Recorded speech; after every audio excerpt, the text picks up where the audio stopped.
Bonjour à tous et bienvenue dans ce webinaire proposé par HP et Intel à l'occasion du rendez-vous des décideurs IT édition 2022. Au cœur de cette journée RSE, nous allons tenter de comprendre ensemble comment les constructeurs de matériel informatique font leur mue pour proposer des matériels plus responsables à leurs clients. Mais nous verrons aussi comment ces mêmes constructeurs doivent prendre en compte l'évolution du rôle du responsable des achats au sein de l'entreprise en matière d'impact et lui permettre de mesurer concrètement l'impact de chacun des équipements. Pour en parler, nous avons le plaisir de recevoir deux experts du sujet sur le plateau. Mathieu Sabin, tout d'abord, bonjour. Bonjour. Vous êtes responsable développement durable chez HP et nous avons le plaisir d'être accompagné également par Claude Chauvet, responsable poste client chez Intel. Bonjour Claude Chauvet. Bonjour Nicolas. Bienvenue Bonjour. à tous les deux. Beaucoup de questions à vous poser sur ce rôle finalement du responsable achat. On a dans les gens qui nous écoutent effectivement pas mal de gens qui travaillent à la DSI d'une entreprise, mais aussi des gens qui se posent des questions sur comment m'équiper, comment choisir, comment trouver des équipements qui sont en lien avec les valeurs définies par mon entreprise, avec les valeurs de mes collaborateurs, voire les valeurs de mes clients ou de mes partenaires. Claude, on va peut-être commencer par vous. Aujourd'hui, selon vous, quelle est la place qu'occupent les services achats dans la gestion de l'impact des entreprises ? Alors, c'est un rôle extrêmement important que celui du service achat. Le service achat, en fait, au bout de la chaîne de vertu par rapport justement à l'ensemble de ses valeurs, par rapport à la responsabilité aussi bien environnementale que pour l'ensemble des valeurs qu'on essaie de porter. Et donc, c'est très, très important justement d'avoir cette conception qu'on ne fait pas tout chacun dans son coin, que HPI va avoir toutes ces initiatives et les principes mis en place justement pour fournir des devices qui soient responsables. De notre côté, en tant que fondeur, on a effectivement un rôle énorme, majeur, on fait beaucoup d'efforts dans ce sens-là, mais finalement c'est l'ensemble des personnes impliquées qui va réussir à améliorer les conditions d'utilisation, de production de toute l'informatique aujourd'hui. Oui, parce qu'à un moment, c'est quand même le responsable achat qui décide s'il achète ou non, ou qui pose les exigences ou les conditions en matière d'équipement au sein de l'entreprise. Même question, Mathieu Sabin, quelle place des services achats dans la gestion de l'impact des entreprises ? Alors, je pense que le service achat, c'est un des éléments, des départements les plus clés en fait, dans la gestion de l'impact d'une entreprise. Parce qu'évidemment, comme vous le savez, une entreprise a un impact direct, indirect, et en l'occurrence, l'achat aussi de fournitures, donc a un impact qui est considéré dans les bilans de carbone de nos clients, et donc ils se doivent en fait, d'ailleurs là on parle environnement, mais on parle aussi social, on parle aussi de responsable, on parle aussi donc de devoir de vigilance, de faire attention du coup que son fournisseur traite bien donc les employés de ses usines, etc. Donc il y a quand même un ensemble de valeurs à prendre en considération quand on parle de stratégie d'achat responsable, c'est pas que de l'environnement, et en l'occurrence, en fonction du fournisseur que l'acheteur va choisir, il va donc aussi avoir un impact donc, sur les émissions carbone de son entreprise. Oui, complètement. À partir du moment où j'achète les équipements, j'achète aussi les émissions des équipements en question. Et c'est d'ailleurs ce qu'on retrouve régulièrement quand on va voir donc, des scandales au niveau à la télé ou d'autres affaires qui se passent, où par exemple on a eu donc, des problèmes avec tel ou tel fournisseur qui s'avère faire ci, ça, mi. Donc en fait, il faut toujours faire extrêmement attention dans les stratégies d'achat avec qui on va partir, voir si les valeurs sont alignées d'un point de vue environnemental comme social et quelles sont les stratégies communes qu'on va adopter au niveau de notre impact commun. Donc et d'ailleurs, comme par exemple Intel est un fournisseur d'HP, donc évidemment on travaille avec Intel par rapport aussi à leurs valeurs, aux valeurs qu'on partage ensemble. Oui. Et donc du coup, l'impact d'HP, l'impact d'Intel va être répercuté aussi sur l'impact de nos clients. Donc évidemment, oui, il faut c'est ça. Et donc en fait, à partir du moment où il y a une exigence du service achat, il va se répercuter sur son partenaire, qui lui-même va devoir le répercuter sur son partenaire, exactement. Ses partenaires, et ainsi de suite. Et c'est comme ça que quand on regarde donc quand on regarde en général les émissions carbone des entreprises, ou en tout cas leur bilan environnemental, on voit qu'en fait c'est la chaîne de valeur entière qui est prise en considération de l'extraction des matières premières jusqu'à la fin de vie des produits. Et du coup, évidemment, tout ça, donc, quand tout s'intègre, il y a une énorme partie achat qui va influencer directement l'impact de production, par exemple. Mais est-ce que ça veut dire, par exemple, qu'aujourd'hui, où les sujets RSE sont des sujets qui sont plus que jamais d'actualité, et notamment sur le volet environnement, les responsables achats doivent avoir un rôle qui doit prendre plus d'importance, ou doivent avoir un rôle qui change par rapport à ce que c'était l'activité d'un responsable d'achat il y a 10 ans, par exemple? Alors, je sais pas si Mathieu Sabin pour commencer, et ensuite Claude Chauvet. Ouais. Alors 1 milliard de pourcents. 1 milliard de pourcents. C'est-à-dire qu'on a une transition qui se passe. Alors moi, ça fait 2 ans et demi que je suis sur le poste, d'accord. Et rien qu'en 2 ans et demi, on a vu une évolution de comment les acheteurs et les départements achats approchaient les appels d'offres, approchaient donc leurs fournisseurs. Donc on a déjà une évolution en termes du poids de la RSE dans la réponse à un appel d'offres. On est passé de quelques pourcents il y a quelques années à plus de 15-20%. On voit même des appels d'offres à plus de 25% aujourd'hui en termes de poids de la RSE sur la note totale de l'appel d'offres, ce qui est quand même assez énorme. Bien sûr, ouais, et en plus de ça, on a de plus en plus, il y a plusieurs stratégies qui s'opèrent chez nos clients et qui sont extrêmement intelligentes. Hein. C'est soit utiliser des cabinets de conseil qui vont spécialiser dans la sobriété numérique, le Green IT, pour les accompagner, pour designer leur feuille de route et donc leur cahier des charges pour les fournisseurs. D'accord. Donc ils vont prendre tout ça en multitude de critères. Ou alors on a carrément des départements Green IT qui s'intègrent aussi dans les départements achats et qui vont donc influencer l'appel d'offres, aider à construire cet appel d'offres, ou même parfois carrément avoir quelqu'un qui est responsable dans la team achat de cette partie Green IT. Donc le responsable achat devient partie prenante complètement de la stratégie de réduction d'impact de l'entreprise, puisqu'on a pris conscience que cet impact venait aussi finalement de tout ce qu'on fait rentrer au bilan de l'entreprise et avec tout le bilan carbone de tous les outils qu'on a fait rentrer au bilan de l'entreprise. Totalement. Exactement. Et d'ailleurs, il y a eu plusieurs transitions. Avant, au service des achats, on parlait du prix du périphérique, prix du device, et puis c'est tout. Et puis on s'est rendu compte que non, ça ne suffisait pas, il fallait parler du TCO, du coût total de possession. Et puis maintenant, en fait, non, il y a une énorme transformation qui se fait vers plutôt un responsible TCO, donc un coût total de possession, pas seulement financier, mais justement sur le bilan carbone, sur l'exploitation des matériaux, par exemple, dans les zones de conflit. Bien sûr, ça aussi, on est obligé d'en tenir compte dans toutes les décisions qui sont faites. Donc, en fait, le coût de base du device est très loin aujourd'hui par rapport à ce que c'est plus le premier argument. Voilà. C'est plus le premier argument, ou en tout cas le premier critère de sélection d'un responsable achat. Alors le prix reste important, mais attention. Oui, c'est ça. Un responsable achat reste un responsable achat. Exactement. Par contre, en effet, il y a même plusieurs façons dont les choses sont approchées. J'ai même vu des appels d'offres où, par exemple, on avait des questionnaires RSE d'entrée.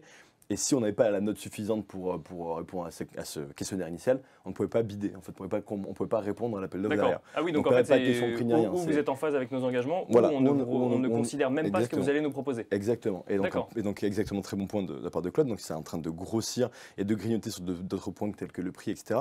Mais en fait, et c'est aussi extrêmement important, et c'est aussi pour ça que les départements achats intègrent la DRS là-dedans, on a aussi une grosse partie qui est ouverte, c'est comment vous, en tant que constructeur, vous allez nous accompagner via vos batteries de services, via les différentes offres que vous allez nous proposer pour baisser notre impact, mieux gérer la fin de vie de nos produits, réduire votre impact à la production, comment vous allez vous engager pour réduire l'impact de vos produits de génération en génération et nous permettre à nous d'atteindre nos objectifs Green IT ou de baisse d'impact en général.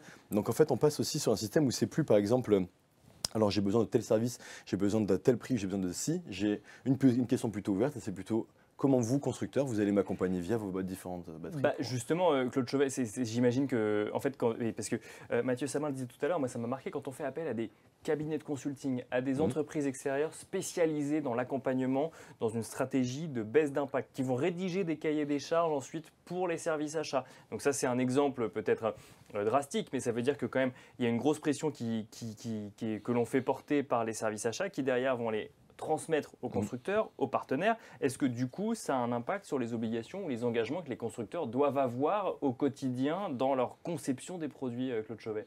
Alors ça a un impact a posteriori, mais de toute façon, en tant que constructeur, Intel est directement impliqué dans l'ensemble de la réduction de la consommation, la réduction de l'empreinte carbone lors de la fabrication, lors de l'utilisation, lors de la maintenance, etc. Et donc l'avantage, c'est qu'au travers de ces cahiers des charges, on voit qu'on parle tous d'une même voix. En fait. Le RSE contient beaucoup de termes qui sont très vastes, très vagues et très positifs, mais il y a aussi beaucoup de chiffres et de termes qui nous permettent en fait d'aller tous dans la même direction. Et ça, c'est très important parce que ça nous permet justement d'être certain que les efforts qui sont faits ne vont pas vont aller dans le même sens. D'accord. Oui. Il y a des choses évidentes comme la réduction de l'énergie qui est utilisée, la réduction de l'eau qui est utilisée. Alors là, Intel est un gros acteur parce qu'effectivement, Intel design les puces, construit les puces, donc on a des grosses usines pour fabriquer ces processeurs. Qui ensuite vont dans les PC. Un PC, ça fonctionne avec une puce. Oui, donc, exactement. Donc on a des initiatives, nous, sur le fonctionnement des usines, mais après sur la distribution, sur le test, l'assemblage, etc., qui vont exactement dans le sens d'HP. Et c'est comme ça qu'on peut justement être aligné et savoir que ce qui a été conçu au point A va très bien s'intégrer au point B, va très bien fonctionner au point C, et va très bien être recyclé au point D. Et donc on a vraiment une chaîne qui est très complète et qui fonctionne sur les mêmes principes. Et alors, je reviens sur ce sujet de chaîne de valeur, puisque vous avez donné l'exemple, Intel conçoit les puces, conçoit pas les PC, c'est HP qui conçoit les PC. À partir du moment où ça doit fonctionner au point A, au point B, au point C, ça veut dire qu'il faut intégrer qu'on n'est pas les seuls sur la chaîne de valeur et qu'il faut réduire son impact en tant que constructeur, mais réduire son impact et permettre aux autres constructeurs ou aux partenaires de le faire également. Alors, exactement. Ouais. D'ailleurs, c'est pour ça quand on va travailler avec des partenaires comme Intel, on sait qu'on a des stratégies communes de baisse d'impact, notamment par rapport à la consommation énergétique, qui s'avère être le deuxième facteur le plus impactant dans la vie d'un PC. Donc, on va travailler avec Intel parce qu'ils vont nous proposer des produits qui vont être extrêmement recyclables, etc. Donc, c'est des choses que nous, on se doit d'intégrer dans nos produits pour que le produit en tant que tel, qui va intégrer une multitude de composants autres que ceux que nous fournit Intel, réponde donc aux exigences qu'on va avoir et que nos clients vont avoir. Donc, obligatoirement, dans notre propre stratégie de sélection des fournisseurs et dans le contrôle de nos fournisseurs et même dans nos programmes incitatifs, donc pour avoir d'actions environnementales et sociales qu'on met en place dans notre chaîne d'approvisionnement, c'est hyper important de nous capables de choisir avec quel fournisseur on va travailler de tels composants pour s'assurer donc de la recyclabilité, de l'impact de tel ou tel composant et aussi donc quelle est la stratégie de mon fournisseur par exemple à l'horizon 2020-2030 pour que ça me permette pour lui-même réduire donc en fait, ses émissions. Exactement. Donc là par exemple on parle donc de la responsabilité des acheteurs de l'IT. Eh bien, on a nous-mêmes, en tant que fabricants, les mêmes exigences envers nos fournisseurs. Donc nous-mêmes, dans nos stratégies d'achat, on a des stratégies d'achat responsables qui sont extrêmement clés dans la stratégie générale du groupe. Donc c'est non négligeable. Et d'ailleurs, pour rebondir sur la question des engagements, aujourd'hui, on a, donc comme vous le disiez, on a donc nos clients qui vont utiliser donc, des consultants, donc, ou même internaliser des départements. Mais c'est aussi par rapport à ça que nous, on doit s'engager sur une multitude de points qui vont être très variables d'une industrie à l'autre. D'accord. Par exemple, tel client va avoir tel ou tel impact vis-à-vis donc, de son parc informatique. Du coup, il va avoir besoin, par exemple, d'une solution liée à la gestion de fin de vie. Par exemple, tel autre client va plutôt avoir besoin d'une solution liée à l'allongement de la durée de son produit. Oui, parce que l'impact n'est pas le même en fonction des secteurs d'activité, de l'utilisation du numérique et de l'utilisation des équipements. Complètement. Et donc, du coup, pour chaque client, on va avoir une stratégie différente. Donc, les engagements, nous, on a des engagements en tant qu'entreprise. Intel a ses engagements, on a des engagements court, moyen, long terme, donc de neutralité carbone, de net zéro, d'intégration de matières recyclées dans nos produits ou de circularité dans notre business model. Mais par contre, au-delà de ces engagements généraux qu'on va prendre en tant qu'entreprise qui démontrent notre démarche générale, on va aussi accompagner nos clients sur leurs engagements propres et être capable nous aussi de nous engager, donc à leur fournir tel type de produits, tel type de services qui vont, eux, leur permettre d'atteindre leur KPI. Alors, on va évoquer les stratégies d'Intel et HP dans un instant. Juste avant, de tout ce que vous me dites tous les deux, moi, il y a quand même une question essentielle qui ressort de tout ça, c'est comment je fais pour savoir ? Comment je fais pour savoir concrètement, en tant que responsable des achats, en tant que partenaire qui fait appel à un fournisseur ou à un autre partenaire, concrètement, ce qu'on me donne, ce qui se trouve dans ce qu'on me livre. C'est-à-dire qu'effectivement, Claude Chevet, vous l'avez dit, quand il n'y avait que le prix, bon, peu importe d'où ça vient, peu importe comment c'est fait, à partir du moment où le prix me correspond et ça me permet effectivement de réduire mon coût, ça me correspond. Là, aujourd'hui, c'est une démarche, de ce que je comprends, qui n'est plus possible. Il faut qu'il y ait un sujet de confiance ou au moins de transparence vis-à-vis de chacun des partenaires, chacun des fournisseurs qui devient essentiel. Oui. Et je pense que c'est quelque chose qu'on fait de toute façon naturellement dans notre industrie. L'ensemble des partenaires travaillent dans ce sens et communiquent justement sur les efforts qui sont faits. Comme je disais, il y a plusieurs endroits où on va dépenser de l'énergie ou des ressources naturelles et donc à chaque endroit, à chaque emplacement, on va chercher à les réduire. Et il y a une chose qu'il faut savoir, Intel c'est 117 000 employés à peu près, mais on a 5500 ingénieurs design qui sont là pour travailler avec HP sur justement l'intégration des puces pour avoir des systèmes très optimisés. Alors on rentre un peu dans la technique, mais l'idée c'est que tous les composants que vous allez retrouver à l'intérieur de votre ordinateur portable vont être installés de la bonne façon pour fonctionner de façon optimale, pour avoir un comportement optimal par rapport à la batterie, par rapport au refroidissement, et donc pour avoir quelque chose qui aura le meilleur des fonctionnements dans le moins possible de consommation. Et donc l'optimisation va jusqu'à la sélection de l'emplacement au millimètre près. Parce que ça va faire gagner de l'énergie. Parce que ça va faire gagner de l'énergie. Ou réduire une perte d'autonomie de batterie, par exemple. Exactement, on a des exemples dans l'histoire de Il y a composants qui avaient mal été, ou de choix qui avaient mal été faits et où on se retrouvait avec des postes qui, malgré leurs promesses, ne fonctionnaient pas comme il fallait, surchauffaient, etc. Aujourd'hui, justement, c'est ce qu'on veut éviter et on veut à la fois maximiser le confort d'utilisation pour l'utilisateur, mais aussi avoir une gestion maîtrisée de bout en bout de l'énergie, de la consommation d'énergie et au joule près, je dirais. À l'intérieur du processeur, on en est à calculer le nombre de joules utilisés par chacune des instructions. D'accord. Donc, donc on a vraiment quelque chose qui va très très loin. On va très très loin. Alors juste, plus de 5000 personnes qui travaillent là-dessus. Ouais, savoir si on met le processeur plutôt à 1 mm à gauche ou 1 mm à droite. C'est ça, mais il y a le processeur, il y a la carte Wi-Fi. Voilà. Tout ce qui est radiofréquence, donc la 4G, la 5G, le Wi-Fi, doivent être placés aussi de façon assez assez rusée, pour justement pas causer d'interférence et pas créer de surchauffe. Donc c'est un poste qui est extrêmement intéressant et important. C'est une parenthèse dans la transparence, peut-être, à moins que Mathieu Sabin voulait rajouter un sujet sur ce point précis avant de revenir à la je pense qu'on peut rebondir sur exactement ce que vient de dire Claude. En fait, pourquoi? Alors, ça paraît étonnant, 5500 ingénieurs qui travaillent là-dessus.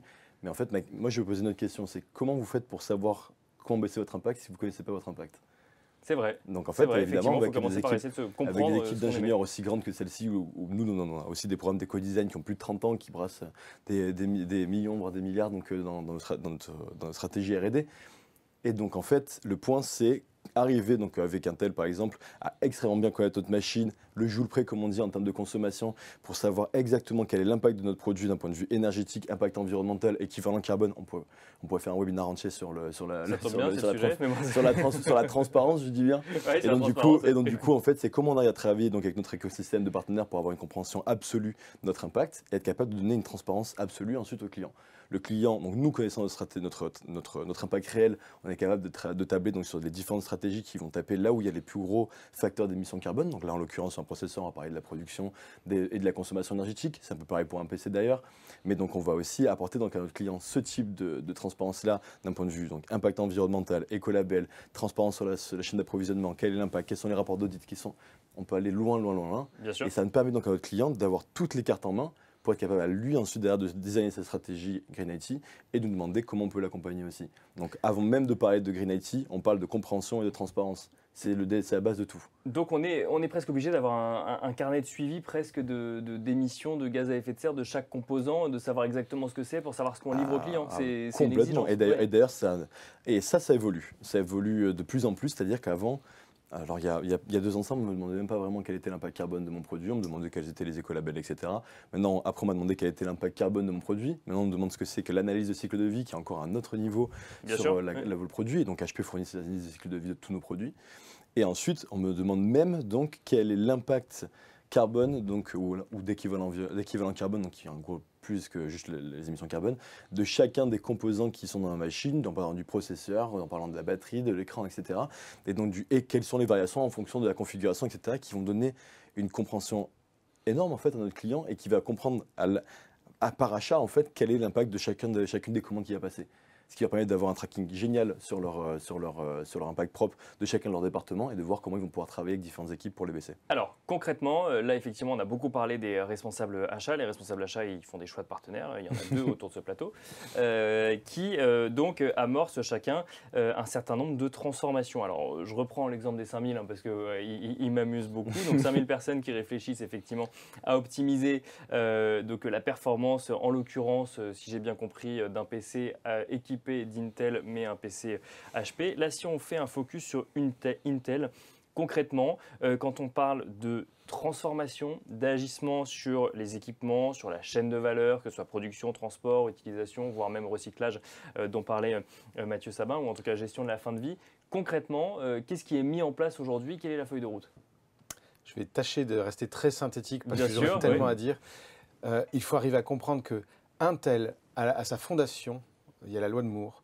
La loi de Moore consiste précisément à en faire toujours plus avec toujours moins. D'accord. C'est-à-dire que le 4004, à l'époque qu'on avait créé il y a maintenant plus de 50 ans, sur 2 cm² avait 12 500 transistors.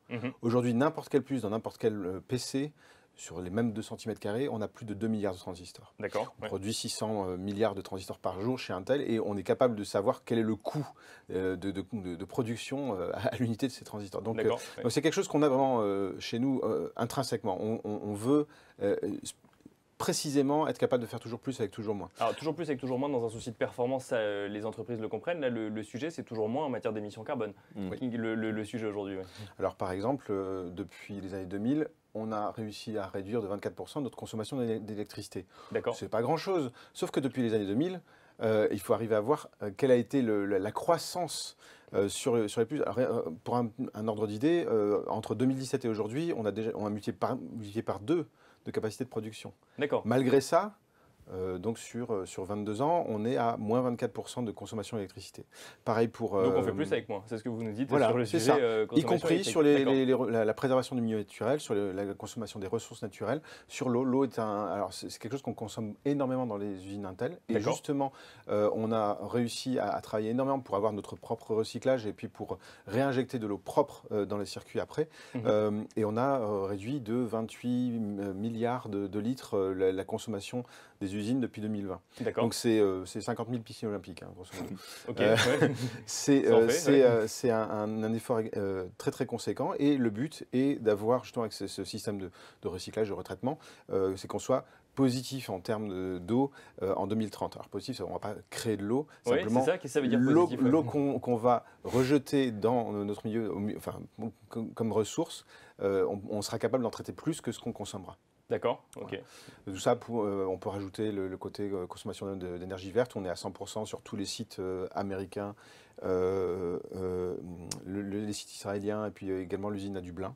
Donc on a énormément de fournisseurs d'énergie verte et au total, on est à 84% d'utilisation d'énergie verte. Donc c'est énormément de choses juste sur le côté usine. Là, on agit sur le process de production, effectivement. Et on essaye effectivement de diminuer l'impact de la production des outils et notamment des puces Intel. Est-ce qu'il y a d'autres initiatives également sur le produit en lui-même peut-être? Voilà, après la production du produit, il y a la vie du produit. Bien sûr. Alors déjà, il y a sa durée de vie, hein, que ce sont des produits extrêmement robustes. Si vous avez réussi un jour à cramer un processeur, vous me le dites parce que je suis très curieux. Ce sont des produits justement qui sont très robuste, très pérenne.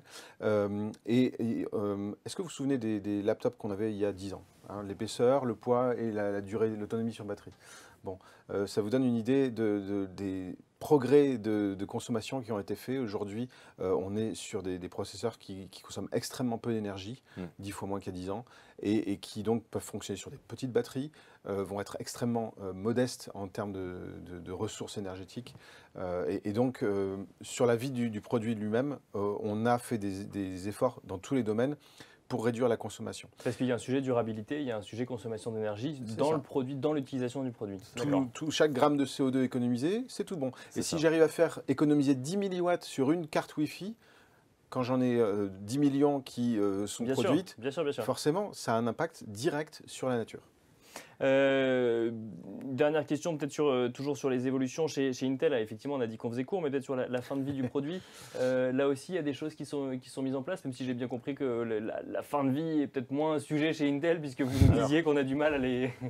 alors, c'est très intéressant. C'est un peu anecdotique, mais effectivement, le silicium qu'on utilise et qui n'arriverait pas à terme, en tout cas qui ne finit pas dans un processeur, est aussi recyclé en panneaux photovoltaïques. C'est une chose qui n'est pas très connue, mais donc il y a quand même une fin de vie là-dessus. Non, par contre, on met un accent très très fort sur le côté maintenance, parce que quand vous recevez votre ordinateur portable, il vous a coûté un certain bilan carbone, donc de production et puis durant son utilisation. Mais il y a quelque chose qu'il faut comprendre qui est très très important, c'est que à chaque fois que j'ai un problème technique, si je suis obligé de faire venir quelqu'un pour le réparer, je ruine complètement toute l'approche, tous les efforts qui ont été faits jusque-là. Parce que transport potentiellement avec énergie polluante, et c'est ça du coup. Ça. Et même sans énergie polluante. Alors, là aussi, c'est une anecdote, mais sur un plan personnel, je roule en moto électrique, par exemple. Ma moto électrique, je me suis amusé de voir que pour faire 1 km, elle consomme 42 Wh.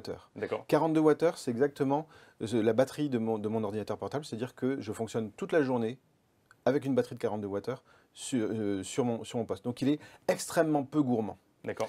Mais si je commence à regarder le coût pour un technicien de venir faire une intervention en région parisienne, allez, s'il fait juste 13 km aller plus 13 km retour, là on a à peu près la facture carbone le même bilan carbone que mon poste à moi sur 3 ans. D'accord. Donc, c'est très bien d'avoir un poste qui se consomme le moins possible, et ça, on travaille énormément là-dessus. Il faut intégrer sur toute la chaîne de valeur. Mais on crée aussi les technologies qui permettent d'éviter ça, d'éviter de faire venir quelqu'un. Et alors, comment on fait pour éviter de faire venir quelqu'un ?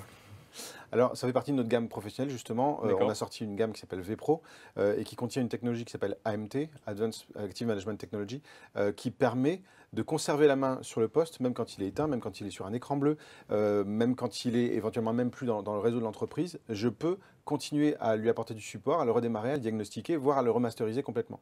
Et ça, c'est autant de déplacements du technicien qu'on supprime. Et pendant ce temps, donc, il n'est pas au volant de sa camionnette, il est en train de me répondre, donc c'est beaucoup plus efficace aussi. Je reviens dans un mode de fonctionnement qui est beaucoup plus rapide. Et en fait, au niveau du bilan carbone, c'est bien plus efficace. Enfin, c'est vraiment la solution pour moi pour arriver à réduire son bilan de carbone, c'est éviter tous les déplacements. Mathieu Sabin, même question chez HP. Comment est-ce qu'on fait pour réduire l'impact des équipements qu'on propose ensuite à ses clients ? Alors déjà, je pense qu'on peut reprendre. Alors ce qui est intéressant, c'est que déjà ce que vient de répondre Claude pour la partie donc réduction de leur impact environnemental, c'est ce qu'on demande aussi à nos fournisseurs. Oui. Donc c'est par exemple, donc on va dire qu'en moyenne sur un PC, il y a 80% de son impact qui vient de sa production. D'accord. Dont les processeurs, les composants qu'Intel nous fournissent font aussi s'intégrer aussi dans cet impact-là. Donc déjà, on a un travail énorme qui est fait avec nos fournisseurs, donc un travail donc d'incitation à développer des stratégies de baisse d'impact, donc utilisation d'énergie renouvelable, ce que vous faites, donc baisse de la consommation en eau, ou réduction de l'impact, on va dire, sur les forêts. Comment on va les inciter aussi à développer des systèmes circulaires dans l'usine pour pouvoir limiter après la création de déchets et réutiliser un maximum de composants ou de matériaux. Donc par exemple, on va avoir énormément de métaux recyclés dans les châssis de nos PC Pro. On va avoir aussi beaucoup de plastique recyclé, donc aussi qui sont intégrés dans nos produits, donc qui viennent soit donc de déchets industriels, notamment pour les métaux, soit ça va être donc des matériaux qui sont issus donc de la consommation, ce qu'on appelle donc des matériaux recyclés post-consommation, qui sont intégrés dans nos produits. Donc, on a donc ces caractères incitatifs, on travaille avec nos fournisseurs pour qu'ils puissent donc eux-mêmes prendre des stratégies et des engagements au niveau international, et devant tous leurs stakeholders et shareholders sur la partie environnementale et sociale. Donc Intel est un très bon élève, mais on a une multitude aussi d'autres fournisseurs donc, auxquels on demande de s'engager sur notre stratégie. Donc ça, c'est pour tacler déjà notre partie de production. Donc l'intégration de matières plus vertueuses, limiter l'utilisation de matières donc avec un impact plus lourd, et donc aussi intégrer donc un maximum nos fournisseurs dans notre démarche de baisse d'impact. Donc ça c'est pour la partie production. Ça, c'est pour la partie production. Mais sauf que du coup, après la deuxième partie, c'est la partie utilisation, qui représente à peu près 15% on va dire de l'impact en général sur un laptop. Donc évidemment, le processeur en fait partie, on va avoir aussi l'écran, etc. Donc là, c'est comment nous, on travaille avec nos différents fournisseurs pour arriver donc, avec cet ensemble de fournisseurs de composants à créer une machine qui est designée pour utiliser de moins en moins d'énergie. Donc là, on baisse de 50% en moyenne de la consommation énergétique de nos PC sur moins de 10 ans. D'accord. Donc avec des performances. Et comment on fait ? Comment on fait ? On travaille déjà avec des fournisseurs qui nous permettent d'avoir des composants qui sont de moins en moins gourmands en énergie. D'accord, oui, donc on revient sur l'exemple Intel. Tout en maintenant du coup un niveau de performance toujours plus fort, parce que nos clients étonnamment n'ont pas de demande. Leurs exigences sur le sujet performance. Oui, exactement, donc on est obligé d'avoir des fournisseurs de composants et de travailler avec eux sur le design de nos machines pour avoir des composants qui vont nous permettre de réduire la consommation énergétique tout en maintenant un niveau de performance fort. D'accord. Donc ça, c'est le deuxième point sur la partie utilisation. Et d'ailleurs, c'est très important parce que ça, la partie utilisation, ça rentre directement dans le scope 2 des bilans carbone de nos clients liés à l'utilisation énergétique au quotidien pour leurs opérations. Donc voilà. Et donc après, on va avoir la partie qui va être liée au transport. Donc évidemment, quand on parle de transport, on parle notamment de transport qui va être lié donc, au transport de l'usine initiale jusqu'à la porte de notre client. Et donc là, pour le coup, ça représente à peu près 4% de l'impact de la machine. Donc ce n'est pas le facteur le plus impactant sur la vie d'un PC, mais ça reste hyper important. Comme tu le disais, chaque kilo de CO2 évité est important de le faire. Donc là, nous, on va travailler évidemment aussi avec beaucoup donc, de solutions de baisse d'impact liées au transport. Donc on va travailler avec des packaging multi-unités pour livrer nos laptops et nos desktops. On va travailler donc avec des fournisseurs qui vont nous permettre de livrer en bateau. On va aussi pouvoir travailler avec des fournisseurs qui nous permettent de livrer localement avec des véhicules qui tournent avec des carburants alternatifs, notamment donc des carburants végétaux. Et donc là, pareil, ça revient à imposer aux fournisseurs, ou en tout cas aux partenaires, de travailler autrement. C'est-à-dire que le transporteur qui hier transportait en avion, il faut dire qu'ils se mettent à faire des bateaux ou à passer par le bateau ou changer de transporteur. On a une multitude, on a plein de fournisseurs différents qui nous permettent donc d'avoir un panel de choix assez large parce qu'en fait, en fonction de là où on va livrer notre produit, on n'a pas forcément les mêmes chaînes logistiques qui ne peuvent pas y accéder. D'accord, je comprends. Bien sûr, bien sûr. Donc, par exemple, là, on peut, par exemple, là en France, on va faire livrer nos PC. Ensuite, on peut les faire transporter en camion donc, qui tourne donc, aux huiles végétales hydrogénées, donc, qui me permet de baisser de 80% de l'impact CO2 du transport des machines, par exemple. Mais par exemple, en Italie, on va utiliser aussi beaucoup plus le train, par exemple, parce qu'on va avoir plus de partenaires qui utilisent le transport ferroviaire. Donc, en fait, on va avoir une chaîne logistique qui va être adaptée donc, aux différents besoins des pays et qui, par contre, sert à chaque fois notre objectif de baisse d'impact lié au transport aussi. Et ça, c'est valable sur toute la durée de vie des produits. Sur la partie, donc la dernière partie de la durée de vie de nos produits, qui est donc la fin de vie, on dit que c'est 1% dans nos analyses de cycle de vie. C'est 1% si la machine finit au bon endroit, hein, d'accord. D'où l'importance, en fait, nous, de proposer un panel de solutions extrêmement large à nos clients, donc de collecte et recyclage gratuit, donc de tout leur matériel informatique et même des T3E en général, d'ailleurs. D'ailleurs, on ne collecte pas chez HP que les produits HP. C'était ma question. On collecte aussi du Dell et du Lenovo, ou même des imprimantes et même des frigos, si vous voulez, c'est des T3E d'ailleurs. Mais qu'est-ce que vous en faites après? Nous, en fait, on travaille derrière avec des éco-organismes, qui vont donc travailler avec des opérateurs en local, qui vont donc collecter ces produits-là, les faire recycler en bonne et due forme et donner des certificats de recyclage à nos clients. On peut aussi fournir des rapports de recyclage à nos clients par rapport à sans donner on peut donner quelques exemples. Qu'est-ce qu'on fait avec un ordinateur, un frigo Alors, ce qui est hyper intéressant, c'est qu'en fait, en moyenne, un PC HP et je dis bien en moyenne, hein, c'est-à-dire qu'il y a, c'est même pas en moyenne, d'ailleurs c'est à minima 90%. On a à minima 90% de notre PC qui est recyclable, valorisable matière. C'est-à-dire qu'on peut récupérer 90% de la matière du PC pour en refaire de la matière recyclée, soit récupérer des composants ou autre.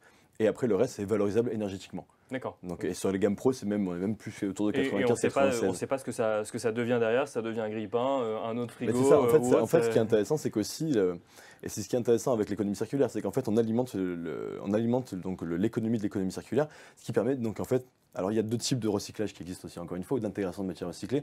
On va avoir donc le rachat de matières recyclées, donc soit de la matière recyclée post-industrielle, donc du coup, c'est-à-dire qu'on la récupère dans l'usine, post-consommation, et puis on va aussi avoir la post-consommation, mais aussi en cercle, en boucle fermée. C'est ce qu'on va faire par exemple avec nos cartouches HP, on récupère nos cartouches, on les réémiette, on en fait de la matière utilisable, et on refait des cartouches. C'est pareil avec nos workstations, on intègre aussi beaucoup de matières recyclées, donc issues de workstations recyclées, dans nos workstations. Donc c'est aussi vertueux cette boucle fermée. Au-delà de ça, il faut aussi arriver à accompagner nos clients donc, sur des systèmes donc, de recyclage, de reconditionnement de leurs produits, parce qu'en fait, ils sont aussi nos clients, et ça, il faut le rappeler à tous les partenaires, à tous les clients. Nous, on doit leur fournir les solutions, mais il faut aussi qu'on travaille main dans la main avec nos différents partenaires sur comment arriver à activer ces services-là, parce que tout le monde est responsable aussi là-dedans. Moi, je donne mon service, mais il faut aussi que j'arrête de travailler très fortement avec mon client pour qu'il puisse lui aussi travailler sur une solution pour me rendre ces PC-là, pour qu'on puisse les recycler, pour leur donner une seconde vie. Et on revient sur ce sujet, effectivement, chaîne de valeur intégrée et collaboration avec tous les partenaires, effectivement, qui doivent jouer le jeu pour reboucler, effectivement, avec le sujet département achat et responsabilité et augmentation des exigences des responsables achats. Vous vouliez intervenir rapidement, je crois. J'aime beaucoup le côté, justement, boucle locale et puis circuit court dont parle Mathieu. Et ça aussi, ça fait partie des choses très importantes. Il y a énormément, aujourd'hui, il y a un gros déséquilibre de la production de composants électroniques au niveau de l'Asie. On est à 80% de composants produits en Asie. Et justement, Intel a annoncé récemment des gros investissements en Ohio, par exemple, aux États-Unis, et en Europe. Sur l'Europe, généralement, on va avoir, par exemple, 14 milliards pour augmenter l'usine de Dublin. On va créer également une usine en Allemagne, ou même deux unités en Allemagne pour 18 milliards. Et on a d'autres sites qui vont se créer plus généralement en Europe, en France, en Espagne, en Italie, en Pologne, pour arriver à avoir une production qui soit plus locale également. Qu'on n'ait plus ces circuits d'approvisionnement qui nécessitent énormément de transport et avoir quelque chose de plus local. Donc c'est aussi un gros effort qu'on est en train de faire pour arriver à rééquilibrer tout ça. Pour arriver à rééquilibrer effectivement et diminuer les transports. Merci messieurs d'avoir passé du temps sur le plateau du rendez-vous des décideurs IT pour nous expliquer un petit peu comment piloter sa stratégie RSE à travers une politique d'achat, je le rappelle, IT éco-responsable. Mathieu Sabin, je rappelle que vous êtes responsable développement durable chez HP, Claude Chauvet, responsable post-client chez Intel. Merci donc à vous de nous avoir suivis depuis le plateau du rendez-vous des décideurs IT.